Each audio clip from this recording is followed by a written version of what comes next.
Hello everyone, very good morning and welcome back to our YouTube channel the exam cracker. Continue रखेंगे हमारी आज की इस video में बाल विकास से पिछली परीक्षाओं में पूछे गए महत्वपूर्ण प्रश्नोत्तरों की सीरीज को।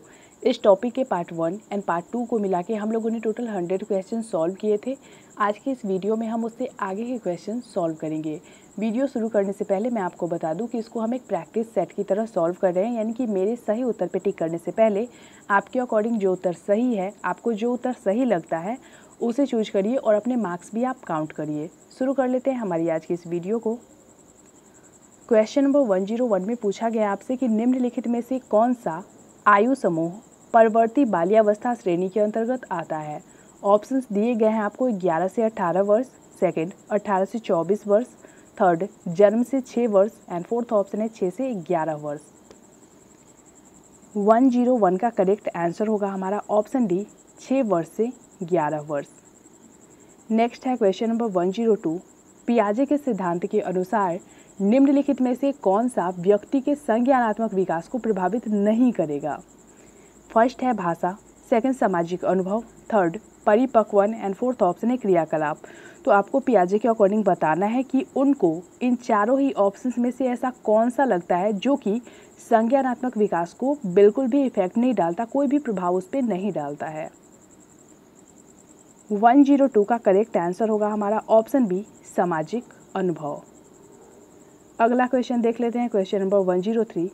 कोहलबर्ग के सिद्धांत की एक प्रमुख आलोचना है। फर्स्ट ऑप्शन है कोहलबर्ग ने नैतिक विकास की अस्पष्ट अवस्थाओं का उल्लेख नहीं किया। सेकंड है कोहलबर्ग ने बिना किसी अनुभूतिमूलक आधार का सिद्धांत प्रस्तुत किया। थर्ड कोहलबर्ग ने प्रस्ताव किया कि नैतिक तार्किकता विकासात्मक है एंड फोर्थ ऑप्शन है कोहलबर्ग ने पुरुषों एवं महिलाओं की तार्किकता में सांस्कृतिक विभिन्नताओं को स्थान नहीं दिया। 103 का करेक्ट आंसर होगा हमारा ऑप्शन डी। Question number 104। निम्नलिखित कथनों में से कौन सा वाइगोत्स्की प्रस्तावित विकास तथा अधिगम के बीच सर्वश्रेष्ठ रूप में सार प्रस्तुत करता है। फर्स्ट ऑप्शन है अधिगम एवं विकास समानांतर प्रक्रियाएं हैं। सेकंड ऑप्शन है विकास अधिगम से स्वाधीन है। थर्ड विकास प्रक्रिया अधिगम प्रक्रिया से पीछे रहा है एंड फोर्थ ऑप्शन है विकास अधिगम का समानार्थक है। 104 का करेक्ट आंसर होगा हमारा ऑप्शन सी, विकास प्रक्रिया अधिगम प्रक्रिया से पीछे रहा है। अगला क्वेश्चन देख लेते हैं। Question number 105। प्रकृति पालन पोषण वाद विवाद के संदर्भ में निम्नलिखित कथनों में से कौन सा आपको उपयुक्त प्रतीत होता है। फर्स्ट ऑप्शन है बच्चे अनुवांशिक रूप से उस तरफ प्रवृत्त होते हैं जिस तरफ होना चाहिए। इससे कोई फर्क नहीं पड़ता कि वे किस प्रकार के परिवेश में पल बढ़ रहे हैं। सेकंड ऑप्शन दिया गया है आपको कि एक बच्चा एक खाली स्लेट के समान होता है जिसका चरित्र परिवेश के द्वारा किसी भी आकार में ढाला जा सकता है। थर्ड ऑप्शन है एक बच्चे के व्यवहार का निर्धारण करने में परिवेशीय प्रभावों का बहुत कम महत्व होता है, वह प्राथमिक रूप से अनुवांशिक रूप से निर्धारित होता है। एंड फोर्थ ऑप्शन है कि वंशानुक्रम तथा परिवेश अभिन्न रूप से एक दूसरे से गुथे हुए हैं और दोनों विकास को प्रभावित करते हैं। तो जैसा कि आप सभी को पता होगा कि वंशानुक्रम और वातावरण दोनों ही विकास की प्रक्रिया के लिए बहुत ही ज़्यादा महत्वपूर्ण स्थान रखते हैं। इसलिए 105 का जो करेक्ट आंसर होगा हमारा वो हो जाएगा ऑप्शन डी, वंशानुक्रम तथा परिवेश अभिन्न रूप से एक दूसरे से गुथे हुए हैं और दोनों विकास प्रक्रिया को प्रभावित करते हैं। अगला है क्वेश्चन नंबर 106। वाइगोत्स्की तथा पियाजे के परिप्रेक्ष्यों में एक प्रमुख विभिन्नता है। फर्स्ट ऑप्शन है ज्ञान के सक्रिय निर्माताओं के रूप में बच्चों की संकल्पना। सेकंड ऑप्शन है आपका कि व्यवहारवादी सिद्धांतों की उनकी आलोचना। थर्ड बच्चों को एक पालन पोषण का परिवेश उपलब्ध कराने की भूमिका एंड फोर्थ ऑप्शन है भाषा एवं चिंतन के बारे में उनके दृष्टिकोण। तो यहाँ पे बात की गई है वाइगोत्स्की एवं पियाजे के बारे में। तो परिप्रेक्ष्यों में जो भिन्नता है, यानी कि उन दोनों के विचार जिस चीज़ को लेकर अलग अलग है वो क्या है। 106 का करेक्ट आंसर होगा हमारा ऑप्शन डी, भाषा एवं चिंतन के बारे में उनके दृष्टिकोण। अगला क्वेश्चन देख लेते हैं। Question number 107। इनमें से कौन सा बाल विकास का एक सिद्धांत है। फर्स्ट ऑप्शन है विकास प्रत्येक बच्चे की गति का सही ढंग से अनुमान लगा सकता है। सेकंड है विकास परिपक्वन तथा अनुभव के बीच अन्योन्य क्रिया की वजह से घटित होता है। थर्ड अनुभव विकास का एकमात्र निर्धारक है एंड फोर्थ ऑप्शन है विकास प्रबलन तथा दंड के द्वारा सुनिश्चित किया जाता है। 107 का करेक्ट आंसर होगा हमारा ऑप्शन बी, विकास परिपक्वन तथा अनुभव के बीच अन्योन क्रिया की वजह से घटित होता है। क्वेश्चन नंबर 108, वाइगोत्स्की के अनुसार समीपस्थ विकास का क्षेत्र है। फर्स्ट ऑप्शन है बच्ची अपने आप क्या कर सकती है, इसका आकलन किया जा सकता है। सेकंड ऑप्शन है आपका कि अध्यापिका के द्वारा दिए गए सहयोग की सीमा निर्धारित करना। थर्ड, बच्चे के द्वारा स्वतंत्र रूप से किए जा सकने वाले तथा सहायता के साथ करने वाले कार्य के बीच का अंतर। एंड फोर्थ ऑप्शन है बच्चे को अपना सामर्थ्य प्राप्त करने के लिए उपलब्ध कराए गए सहयोग की मात्रा एवं प्रकृति। तो वाइगोत्स्की के अनुसार आपको बताना है कि समीपस्थ विकास का क्षेत्र क्या है। 108 का करेक्ट आंसर होगा हमारा ऑप्शन सी, बच्चे के द्वारा स्वतंत्र रूप से किए जा सकने वाले तथा सहायता के साथ करने वाले कार्य के बीच का अंतर। नेक्स्ट है क्वेश्चन नंबर 109, पियाजे अनुमोदन करते हैं कि पूर्व संक्रियात्मक बच्चे याद रखने में असमर्थ होते हैं। निम्नलिखित कारकों में से किसको उन्होंने इस असमर्थता के लिए जिम्मेदार ठहराया है। फर्स्ट ऑप्शन दिया गया है आपको उच्च स्तर की अमूर्त तार्किकता की कमी। सेकंड, परिकल्पित निगमनात्मक तार्किकता की अयोग्यता। थर्ड, व्यक्तिगत कल्पित कथा। एंड फोर्थ ऑप्शन है विचार की अनुत्क्रमणीयता, बदल न सके या फिर पलट न सकने। तो ये क्वेश्चन आपका सीटेट फरवरी 2015 सेकंड पेपर में पूछा जा चुका है। अच्छे से सोच के जवाब दीजिए इसका। 109 का करेक्ट आंसर होगा हमारा ऑप्शन डी, विचार की अनुत्क्रमणीयता। अगला क्वेश्चन देख लेते हैं, क्वेश्चन नंबर 110, पियाजे के सिद्धांत के अनुसार बच्चे निम्न में से किसके द्वारा सीखते हैं। फर्स्ट ऑप्शन है आपका उपयुक्त पुरस्कार दिए जाने पर अपने व्यवहार में परिवर्तन करना। सेकंड, सही प्रकार से ध्यान लगाकर जानकारी को याद करना। थर्ड, समाज के अधिक योग्य सदस्यों द्वारा उपलब्ध कराए गए सहारे के आधार पर। एंड फोर्थ ऑप्शन है अनुकूलन की प्रक्रियाएं। 110 का करेक्ट आंसर होगा हमारा ऑप्शन डी, अनुकूलन की प्रक्रियाएं। अगला है क्वेश्चन नंबर 111, कोहलबर्ग के सिद्धांत के पूर्व परंपरागत स्तर के अनुसार कोई नैतिक निर्णय लेते समय एक व्यक्ति निम्नलिखित में से किस तरफ प्रवृत्त होगा। फर्स्ट ऑप्शन है आपका व्यक्तिगत आवश्यकताएं तथा इच्छाएं। सेकंड, व्यक्तिगत मूल्य। थर्ड, पारिवारिक अपेक्षाएं। एंड फोर्थ ऑप्शन है अंतर्निहित संभवित दंड। 111 का करेक्ट आंसर होगा हमारा ऑप्शन डी, अंतर्निहित संभवित दंड। क्वेश्चन नंबर 112, शिक्षार्थियों या फिर अधिगमकर्ता की व्यक्तिक विभिन्नताओं के संदर्भ में शिक्षिका को चाहिए। फर्स्ट ऑप्शन है निगमनात्मक पद्धति के आधार पर समस्याओं का समाधान करना। सेकंड है कलन विधि यानी कि एल्गोरिदम का अधिकतर प्रयोग करना। थर्ड, याद करने के लिए शिक्षार्थियों को तथ्य उपलब्ध कराना। एंड फोर्थ ऑप्शन है विविध प्रकार की अधिगम परिस्थितियों को उपलब्ध कराना। तो यहाँ पे बात की गई है व्यक्तिगत विभिन्नताओं की। तो इसके लिए एक टीचर को क्या करना चाहिए ये बताइए। 112 का करेक्ट आंसर होगा हमारा ऑप्शन डी, विविध प्रकार की अधिगम परिस्थितियों को उपलब्ध कराना, क्योंकि वहाँ पे हर एक व्यक्ति में व्यक्तिक या फिर व्यक्तिगत विभिन्नताएं हैं। अगला क्वेश्चन देख लेते हैं, क्वेश्चन नंबर 113, निम्नलिखित में से कौन सा बाल विकास का एक सिद्धांत नहीं है। फर्स्ट ऑप्शन है आपका कि विकास के सभी क्षेत्र महत्वपूर्ण है। सेकेंड ऑप्शन है कि सभी विकास परिपक्वन तथा अनुभव की अंतःक्रिया का परिणाम होते हैं। थर्ड है सभी विकास तथा अधिगम एक समान गति से आगे बढ़ते हैं। एंड फोर्थ ऑप्शन है सभी विकास एक क्रम का पालन करते हैं। तो इन चारों ही ऑप्शंस में से जो विकास का सिद्धांत नहीं है वो है आपका ऑप्शन सी, क्योंकि यहाँ पे बात की गई है कि सभी विकास तथा अधिगम एक समान गति से आगे बढ़ते हैं।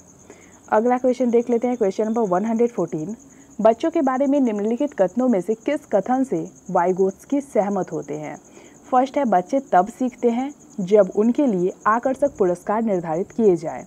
सेकंड है बच्चों के चिंतन को तब समझा जा सकता है जब प्रयोगशाला में पशुओं पर प्रयोग किए जाएं। थर्ड, बच्चे जन्म से शैतान होते हैं और उन्हें दंड देकर नियंत्रित किया जाना चाहिए। एंड फोर्थ ऑप्शन है आपका कि बच्चे समवयस्कों और वयस्कों के साथ सामाजिक अंतःक्रियाओं के माध्यम से सीखते हैं। तो जैसा कि मैंने आपको पहले भी बताया कि वाइगोत्स्की ने समाजीकरण या फिर सामाजिक अंतःक्रिया जो होती है उसको बहुत ही ज़्यादा महत्वपूर्ण माना है, इसलिए 114 का जो करेक्ट आंसर होगा हमारा वो होगा ऑप्शन डी। बच्चे समवयस्कों और वयस्कों के साथ सामाजिक अंतःक्रियाओं के माध्यम से सीखते हैं। नेक्स्ट है क्वेश्चन नंबर 115। बच्चे, फर्स्ट ऑप्शन है, चिंतन में वयस्कों की भांति ही होते हैं और ज्यों ज्यों वो बड़े होते हैं उनके चिंतन में गुणात्मक वृद्धि होती है। सेकंड है, रिते बर्तन के समान होते हैं जिसमें बड़ों के द्वारा दिया गया ज्ञान भरा जाता है। थर्ड है, निष्क्रिय जीव होते हैं जो प्रदत्त सूचना की ज्यों की त्यों प्रतिलिपि के रूप में प्रस्तुत कर देते हैं, यानी कि फोटो स्टेट के रूप में। एंड फोर्थ ऑप्शन है आपका कि जिज्ञासु प्राणी होते हैं जो अपने चारों ओर के जगत को खोजने के लिए अपने ही तर्कों और क्षमताओं का प्रयोग करते हैं। तो डेफिनेटली 115 का जो करेक्ट आंसर होगा हमारा वो हो जाएगा ऑप्शन डी।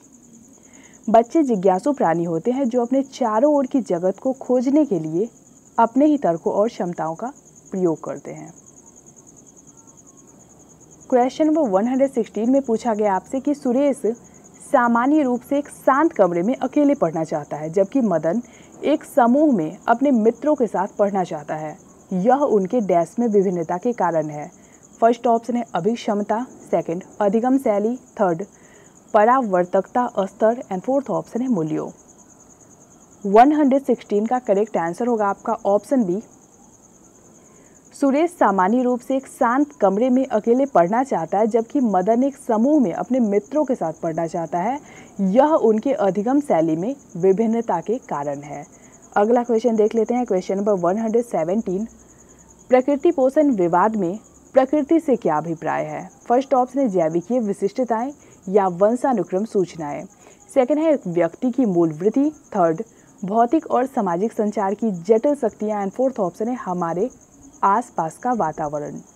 तो यहाँ पे प्रकृति पोषण की बात की जा रही है। 117 का करेक्ट आंसर होगा हमारा ऑप्शन 1 जैविकीय विशिष्टताएं या वंशानुक्रम सूचनाएं। नेक्स्ट है क्वेश्चन नंबर 118। शैशव काल की अवधि है, फर्स्ट ऑप्शन है जन्म से 2 वर्ष तक, सेकंड जन्म से 3 वर्ष तक, थर्ड 2 से 3 वर्ष तक एंड फोर्थ ऑप्शन है जन्म से 1 वर्ष तक। तो जन्म से कितने वर्ष की अवस्था शैशव अवस्था कही जाती है ये बताइए। 118 का करेक्ट आंसर होगा हमारा ऑप्शन 1 जन्म से 2 वर्ष तक।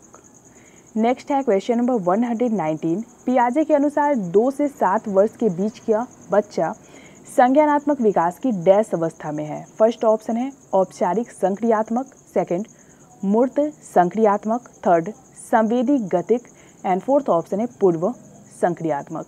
तो जैसा कि आप सभी को पता होगा कि पियाजे ने 4 स्टेजेस दिए हैं जिसमें इंद्रिय जनित अवस्था या फिर संवेदी गतिक अवस्था, पूर्व संक्रियात्मक अवस्था, मूर्त संक्रियात्मक अवस्था और फिर औपचारिक संक्रियात्मक अवस्था आता है। तो जन्म से 2 वर्ष तक की जो अवस्था होती है वो संवेदी प्रेरक अवस्था में आती है।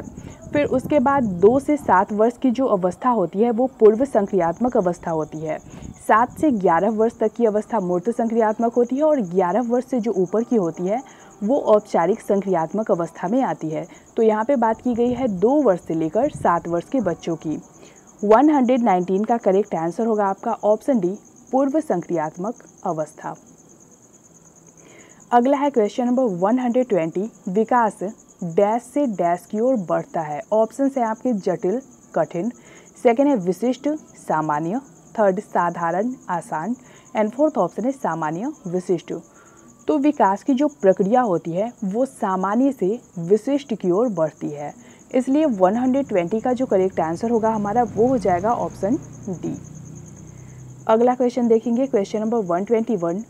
जब वयस्क सहयोग से सामंजस्य कर लेते हैं तो वे बच्चे के वर्तमान स्तर के प्रदर्शन को संभावित क्षमता के स्तर के प्रदर्शन की तरफ प्रगति क्रम को सुगम बनाते हैं। इसे कहा जाता है, फर्स्ट ऑप्शन है सहयोग देना, सेकंड सहभागी अधिगम, थर्ड सहयोगात्मक अधिगम एंड फोर्थ ऑप्शन है आपका समीपस्थ विकास। 121 का करेक्ट आंसर होगा हमारा ऑप्शन डी समीपस्थ विकास। Question number 122। नवीन जानकारी को शामिल करने के लिए वर्तमान स्कीमा अवधारणा में बदलाव की प्रक्रिया डैश कहलाती है।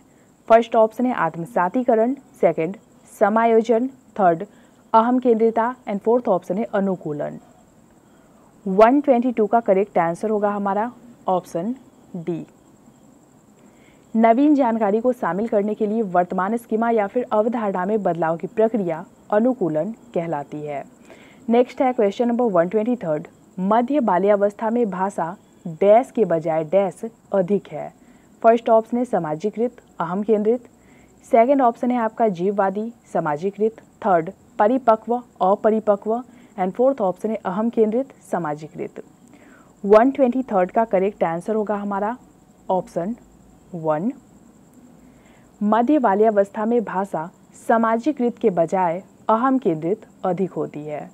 नेक्स्ट है क्वेश्चन नंबर 124। मानसिक संरचनाएं जो चिंतन के निर्माण प्रखंड है, इसके लिए पियाजे ने किस शब्द या फिर पद का प्रयोग किया है। फर्स्ट ऑप्शन है विकास के क्षेत्र, सेकंड जीन, थर्ड परिपक्वन प्रखंड एंड फोर्थ ऑप्शन है स्कीमा या फिर अवधारणाएं।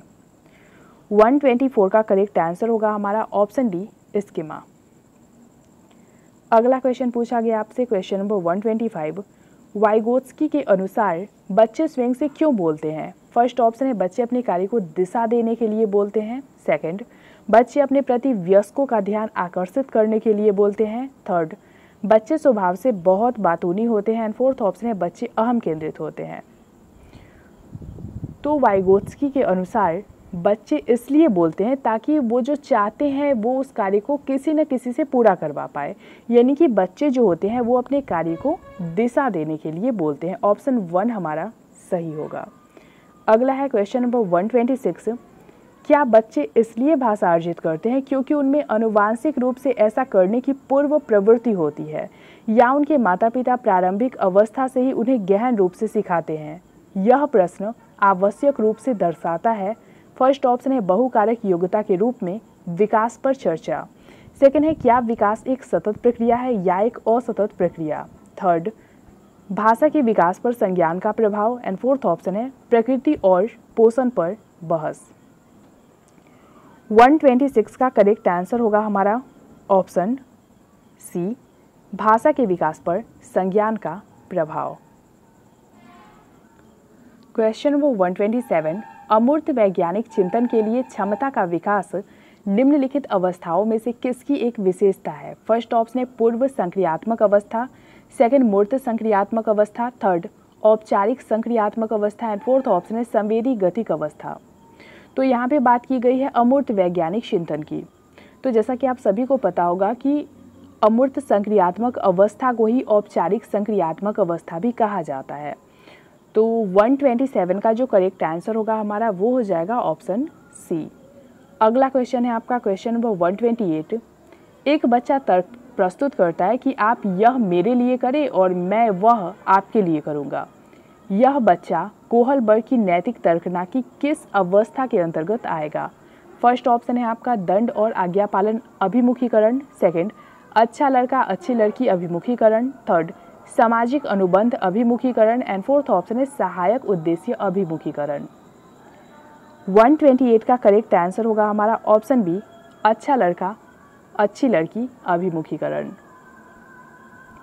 अगला है क्वेश्चन नंबर 129। निम्नलिखित में से कौन सा कथन विकास और अधिगम के बीच संबंध को सर्वश्रेष्ठ रूप में जोड़ता है। फर्स्ट ऑप्शन है अधिगम और विकास एक जटिल तरीके से अंतः संबंधित है, सेकंड है विकास अधिगम से स्वतंत्र है, थर्ड अधिगम विकास से पीछे रहता है एंड फोर्थ ऑप्शन है अधिगम और विकास समानार्थक परिभाषिक शब्द हैं। 129 का करेक्ट आंसर होगा हमारा ऑप्शन 1, अधिगम और विकास एक जटिल तरीके से अंतः संबंधित है। अगला है क्वेश्चन नंबर 130। इनमें से कौन सा विकास का एक सिद्धांत नहीं है। फर्स्ट ऑप्शन है आपका विकास वंशानुक्रम और पर्यावरण दोनों से प्रभावित होता है, सेकंड है विकास संशोधन योग्य होता है, थर्ड विकास केवल संस्कृति से शासित और निर्धारित होता है एंड फोर्थ ऑप्शन है विकास जीवन पर्यंत होता है। तो यहाँ पे आपसे पूछा गया है कि इन चारों ही ऑप्शंस में से वो कौन सा है जो विकास का सिद्धांत नहीं है।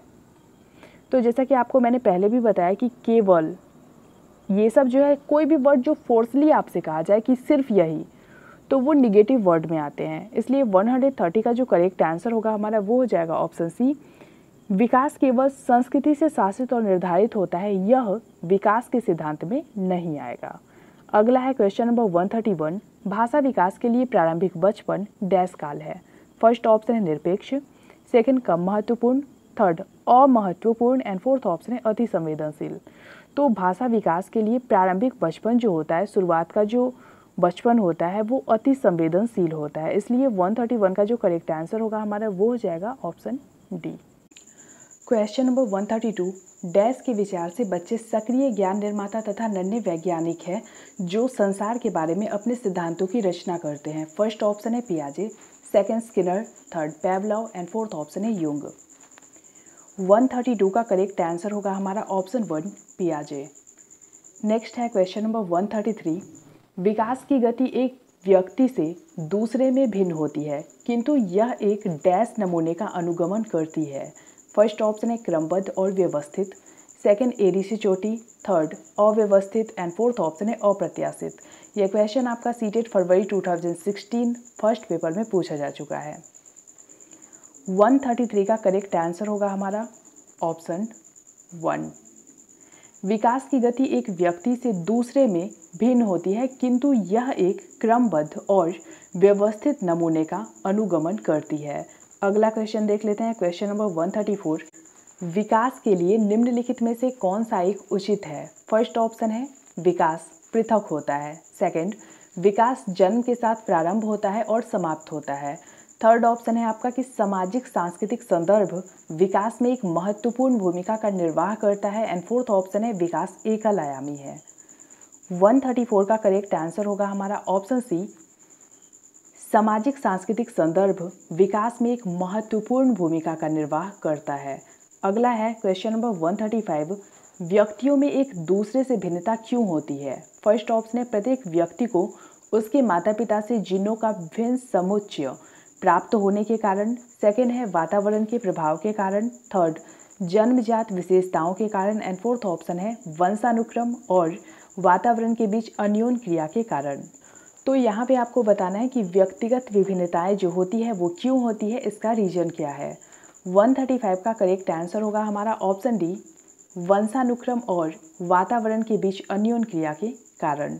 नेक्स्ट है क्वेश्चन नंबर 136, निम्नलिखित में से कौन सा एक सही मिलान वाला जोड़ा है। फर्स्ट ऑप्शन है पूर्व संक्रियात्मक बच्चा निगमनात्मक विचार, सेकेंड ऑप्शन है मूर्त संक्रियात्मक बच्चा साधारण एवं वर्गीकरण करने योग्य, थर्ड है औपचारिक संक्रियात्मक बच्चा अनुकरण प्रारंभ कल्पनापरक खेल एंड फोर्थ ऑप्शन है शैशवावस्था तर्क का अनुप्रयोग और अनुमान लगाने में सक्षम। 136 का करेक्ट आंसर होगा हमारा ऑप्शन बी, मूर्त संक्रियात्मक बच्चा संधारण एवं वर्गीकरण करने योग्य। क्वेश्चन नंबर 137, एक बच्ची कहती है धूप में कपड़े जल्दी सूख जाते हैं, वह डैश की समझ को प्रदर्शित कर रही है। फर्स्ट ऑप्शन है विपर्य चिंतन, सेकंड प्रतीकात्मक विचार, थर्ड अहम केंद्रित चिंतन एंड फोर्थ ऑप्शन है कार्य कारण। 137 का करेक्ट आंसर होगा हमारा ऑप्शन डी, कार्य कारण। नेक्स्ट है क्वेश्चन नंबर 138, पियाजे के अनुसार बच्चों का चिंतन वयस्कों से डैश में भिन्न होता है बजाय डैश के। फर्स्ट ऑप्शन है आकार किस्म, सेकंड है मात्रा प्रकार, थर्ड आकार मूर्त परकता एंड फोर्थ ऑप्शन है प्रकार मात्रा। 138 का करेक्ट आंसर होगा हमारा ऑप्शन डी, पियाजे के अनुसार बच्चों का चिंतन वयस्कों से प्रकार में भिन्न होता है बजाय मात्रा के।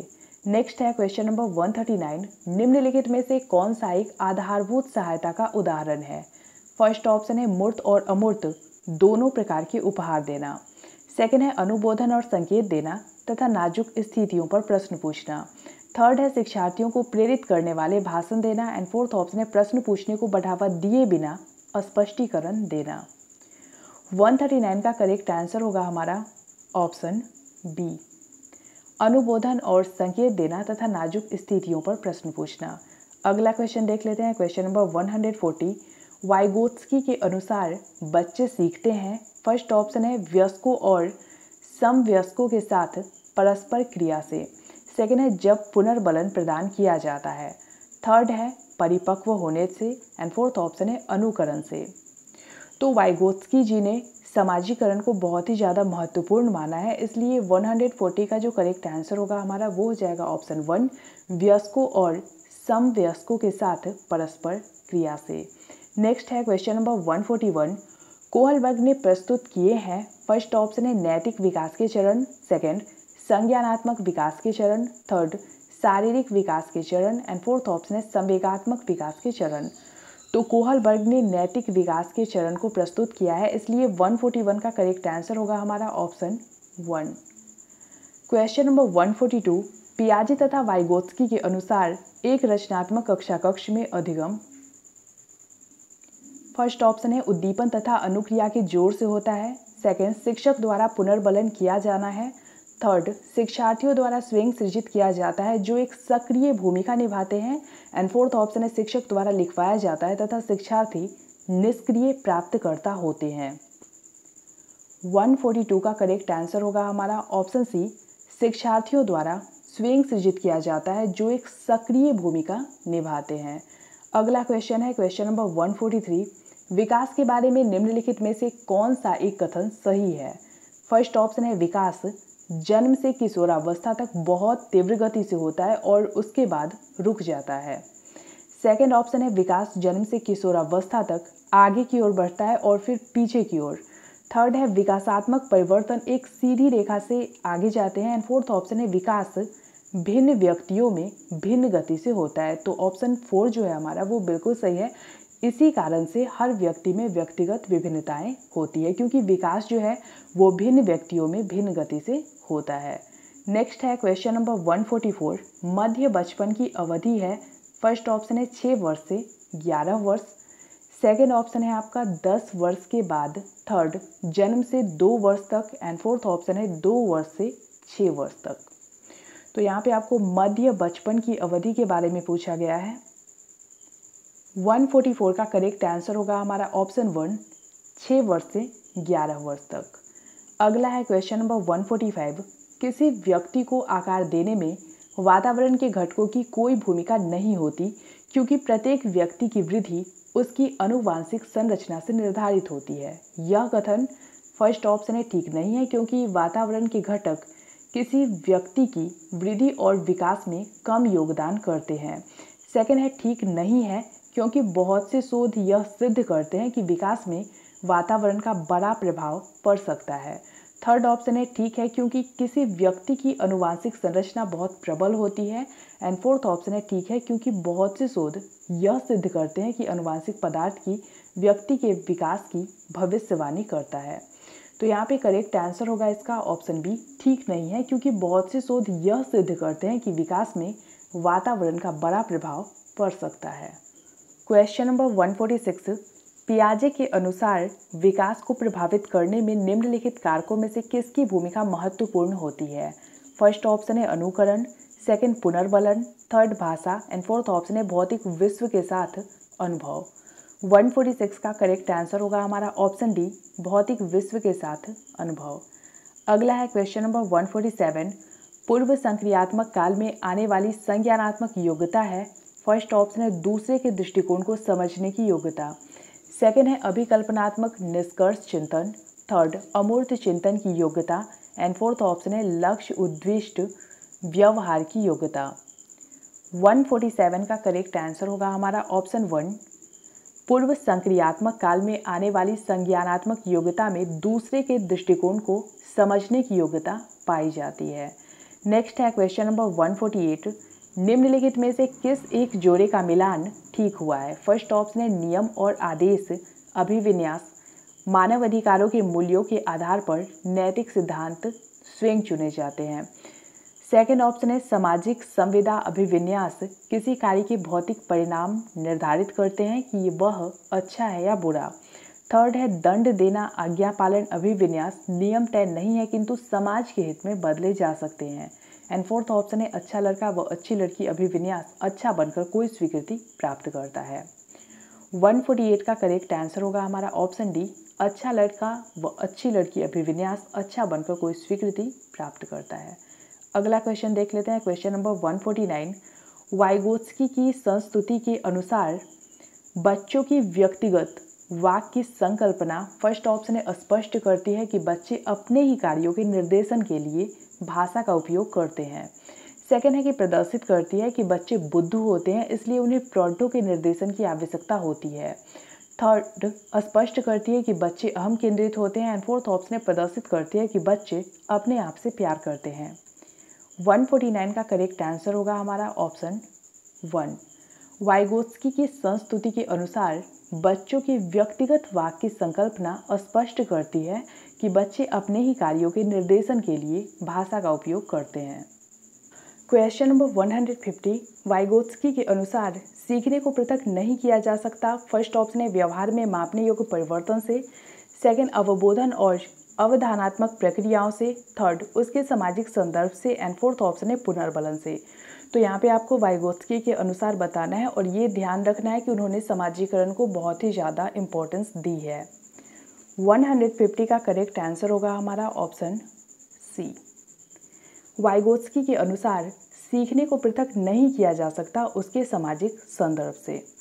तो फ्रेंड्स, इस वीडियो में हमने बाल विकास से पिछली परीक्षाओं में पूछे गए 50 मोस्ट इंपॉर्टेंट क्वेश्चंस को देखा। आपको ये वीडियो कैसी लगी लाइक कमेंट के थ्रू जरूर बताइए और शेयर भी जरूर करिए अपने फ्रेंड्स के साथ। मिलते हैं हमारे नए वीडियो में, तब तक के लिए पढ़ते रहिए, बढ़ते रहिए।